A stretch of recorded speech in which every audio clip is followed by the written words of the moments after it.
घोडेगाव ग्रामपंचायतमध्ये doctor Babasaheb Ambedkar जयंती उत्साहात साजरी। उपसरपंच स्वप्नील घोडेकर यांच्या हस्ते प्रतिमा पूजन, लोककल्याणकारी विचारांचा जागर। भारतीय राज्यघटनेचे शिल्पकार भारतरत्न डॉक्टर बाबासाहेब आंबेडकर यांची जयंती घोडेगाव ग्रामपंचायतमध्ये अत्यंत उत्साहात आणि भक्तिमय वातावरणात साजरी करण्यात आली।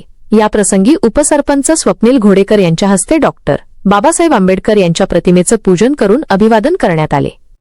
यावेळी बोलताना उपसरपंच स्वप्नील घोडेकर म्हणाले की डॉक्टर बाबासाहेब आंबेडकरांचे विचार केवळ एका समाजासाठी नसून संपूर्ण मानवजातीसाठी मार्गदर्शक आहेत। त्यांनी दिलेली लोकशाही आणि समतेची मूल्ये जपत गावाचा सर्वांगीण विकास करणे हीच त्यांना खरी श्रद्धांजली ठरेल। या कार्यक्रमात ग्रामपंचायत सदस्या कांचन काळोखे यांनी देखील बाबासाहेबांच्या कार्याचा गौरव केला। महिला सक्षमीकरण आणि शिक्षणाचे महत्त्व विशद करताना त्यांनी उपस्थितांना बाबासाहेबांच्या शिका, संघटित व्हा आणि संघर्ष करा या मंत्राची आठवण करून दिली। या सोहळ्याला माजी उपसरपंच व विद्यमान सदस्य सुनील इंदोरे, ग्रामपंचायत सदस्य अमोल काळे, मनोज काळे, संतोष भास्कर, नंदा काळे यांची प्रमुख उपस्थिती होती।